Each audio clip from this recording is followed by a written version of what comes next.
Bismillah, alhamdulillah, wassalatu wassalamu ala rasulillah wa ala alihi wa ashabihi wa man wala, amma ba'd. Assalamualaikum warahmatullahi wabarakatuh. Pemirsa Sirah Nabawiyah yang dirahmati oleh Allah subhanahu wa ta'ala, mencintai Nabi sallallahu alaihi wasallam adalah sebuah keniscayaan seorang mukmin.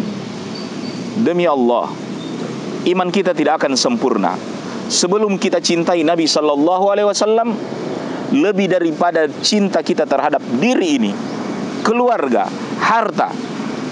Kata Rasulullah SAW, la yu'minu ahadukum hatta akun, tidak beriman salah seorang di antara kalian hingga dia jadikan aku ahabbu ilaihi min, dia lebih cintai dari malihi wa waladihi wa nafsihi wa nasi ajma'in, lebih daripada cintanya terhadap anak istrinya, hartanya, nyawanya, bahkan semua manusia.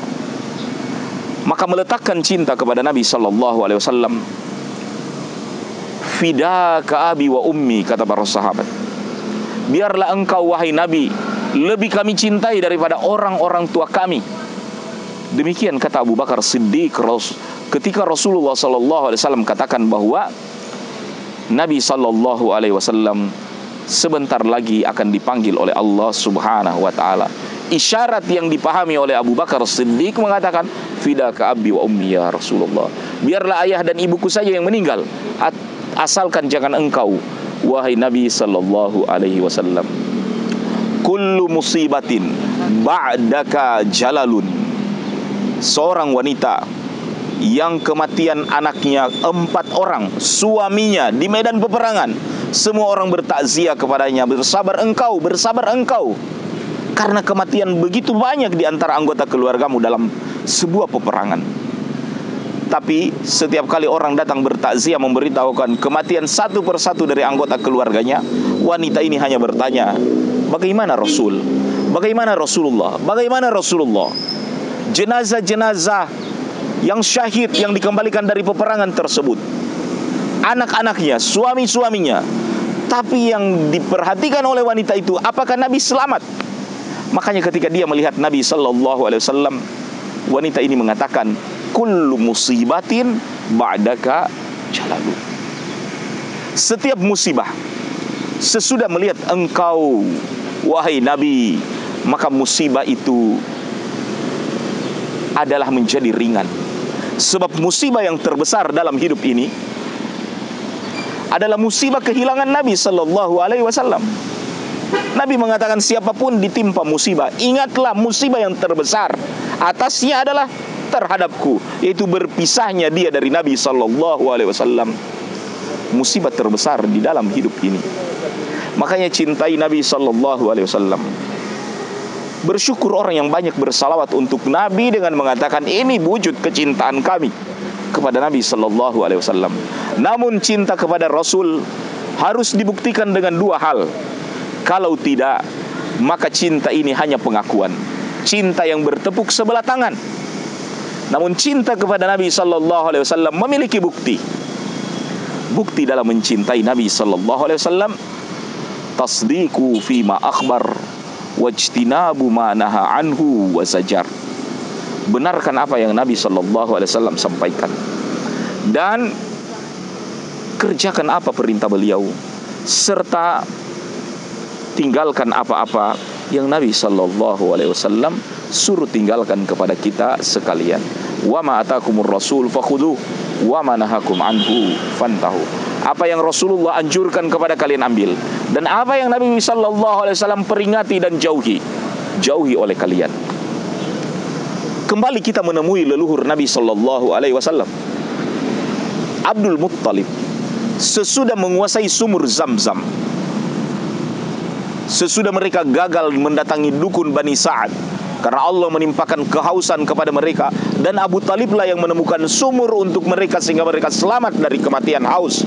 Pada saat itu orang-orang yang berseteru terhadap Abdul Muttalib setuju kembalikan sumur Zamzam kepada penemunya, itu Abdul Muttalib. Kemuliaan apalagi ketika engkau menjadi penguasa, maka semua rakyatmu minum dari air tegukan yang engkau timba. Abdul Muttalib.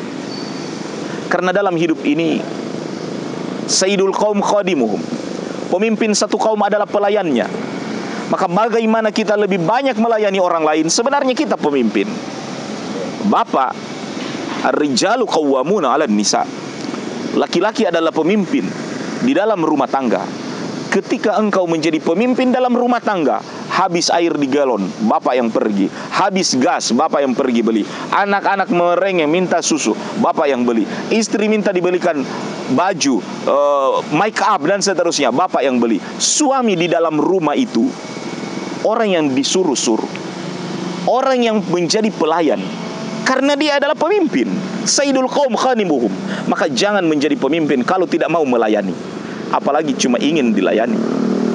Abdul Muttalib, pelayanannya terhadap penduduk Makkah, mendatangkan air Zam-Zam 500 tahun tidak ditemukan. Maka kemuliaan, legitimasi kepemimpinan Abdul Muttalib tambah kuat, kuat dan kuat, makin dicintai oleh rakyatnya. Dia disegani oleh musuh-musuhnya. Nah, keberkahan sumur Zam-Zam ini, air sumur Zam-Zam, 5 syuribalahu, dia akan dikabulkan oleh Allah Ta'ala doa sebelum meminum air Zam-Zam ini. Makanya dia adalah air yang penuh barokah sesudah air hujan. Wa anzalna minas sama'i ma'am mubarakah. Dan air berkah tidak boleh dikarang-karang, tidak boleh dibikin-bikin. Sebab barokah itu tauqifi, sesuatu yang ada dalilnya. Dan air yang memiliki Zam-Zam adalah, dan air Zam-Zam adalah air yang memiliki barokah, menyembuhkan, menyampaikan kita terhadap cita-cita dan doa kita kepada Allah Ta'ala. Para salaf, mereka berdoa sebelum minum air Zam-Zam, mohon dihilangkan oleh Allah Ta'ala kehausan nanti di hari kiamat. Pemirsa Wahda TV yang dirahmati oleh Allah Subhanahu wa Ta'ala, satu persatu anak Abdul Muttalib bertambah hingga anak laki-lakinya berjumlah 10 orang. Dan orang-orang datang mengingatkan Abdul Muttalib, wahai Abdul Muttalib, engkau pernah mengatakan kalau anakmu laki-laki 10 orang, engkau akan sembelih salah satunya sebagai bukti bahwa engkau tidak butuh anak laki-laki. Kata Abdul Muttalib, ya, aku pernah mengatakan itu, dan besok aku akan sembelih salah satu anakku laki-laki. Orang mengatakan, jangan, engkau pemimpin, akan ditiru oleh rakyat, bahwa kalau anak mereka sudah 10, mereka tidak segan-segan akan membunuh salah satunya. Kata Abdul Muttalib, perkataan raja adalah kota. Seorang raja, seorang pemimpin mustahil berdusta. Apanya berdusta? Orang berdusta karena takut, diintimidasi, fakir. Tapi orang penguasa, padanya keberanian, padanya harta, padanya kekuasaan. Kalau dia masih berdusta, maka dosa yang paling besar ketika engkau menjadi pemimpin, ketika engkau berdusta. Nah, Abdul Muttalib, sekecil apapun, dia tidak akan mau berdusta. Dan orang yang selalu jujur dalam perkataannya, mereka orang yang menduduki barisan kedua sesudah para nabi. Ulaika alladzina an'ama Allahu 'alaihim minan nabiyyin was-siddiqin wasyuhada. Yaitu orang-orang yang jujur, mereka lah yang disebut siddiqin, menempati baris kedua sesudah nabi, para nabi dan rasul Allah Subhanahu wa Ta'ala. Keesokan harinya dilaksanakanlah penyembelihan terhadap salah satu anak Abdul Muttalib. Tapi siapa yang mau disembelih? Tidak ada seorang anak Abdul Muttalib pun mau disembelih. Makanya mereka harus diundi. Dan Abdul Muttalib pun menuliskan setiap nama anak-anaknya yang 10 orang pada mata panah yang akan diundikan. Siapa yang kena, namanya keluar, dialah yang akan disembelih. Namun Abdul Muttalib berbisik kepada orang-orang, kalau anakku Abdullah yang keluar, jangan dia disembelih. Kenapa? Karena Abdul Muttalib memiliki sayang dan cinta yang berlebihan, bagaikan sayang Nabi Yakub kepada Yusuf alaihissalam. Makanya kata Abdul Muttalib, kalau anakku Abdullah yang kena jangan dia disembelih. Orang mengatakan kalau begitu dia harus diganti dengan onta. Disembelih onta, bukan Abdullah. Dia bilang berapa? 10 ekor. Maka setiap kali panahan itu kena, nama Abdullah yang muncul. 10 ekor onta yang disembelih. Pada panahan yang kedua, ketiga, keempat, tetap nama Abdullah yang muncul. Sampai Abdul Muttalib mengatakan kepada para pemanah, tolong panahan kalian tidak usah tepat-tepat banget untuk Abdullah. Tapi nama Abdullah selalu muncul. Pada panahan yang ke-10, sudah 100 ekor onta yang disembelih menebus nyawa daripada Abdullah. Maka kata Abdul Muttalib, 100 ekor onta yang disembelih adalah diat bagi 1 nyawa. Makanya siapapun yang membunuh dan dimaafkan oleh keluarga terbunuh, maka bagi keluarga pembunuh boleh menebus nyawa daripada pembunuh itu dengan 100 ekor onta, 4 miliar. Demikian harga 1 nyawa. Dan sesudah disembelih 100 ekor onta, selamatlah Abdullah dari penyembelihan tersebut. Olehnya Nabi SAW katakan, Ana ibnu Dzabaihain, aku adalah anak dari 2 orang yang disembelih. Anak dari 2 orang yang disembelih leluhur Rasulullah. Yang pertama Ismail, wa fadainahu bidzabhin azim. Kami ganti Ismail dengan sembelihan yang besar. Dan yang kedua, Rasulullah SAW, cucu dari Abdul Muttalib, seorang yang hampir disembelih oleh kakeknya dan diganti dengan 100 ekor onta.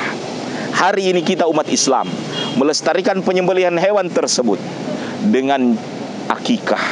Kata Rasulullah SAW, semua anak manusia ketika terlahir dirinya tergadai kecuali dia sembelikan buat anaknya sembelihan akikah. Kata para ulama, tergadai karena orang tuanya tidak mendapatkan syafaat dari anak yang dilahirkan itu, hingga kedua orang tuanya menyembelih hewan akikah. InsyaAllah sirah nabawiyah kita dalam kesempatan yang akan datang akan membahas bagaimana tentang kelanjutan dari kisah ini, sekaligus juga menyambut kelahiran Nabi Muhammad SAW, pemilik dari sirah nabawiyah ini. Dukunglah acara ini dengan klik like dan subscribe yang ada di bawah channel Wahda Islamiyah Gorontalo untuk memotivasi teman-teman membuat postingan-postingan terbaru dari sirah nabawiyah yang kita cintai ini. Wabillahi taufiq wal hidayah. Wassalamualaikum warahmatullahi wabarakatuh.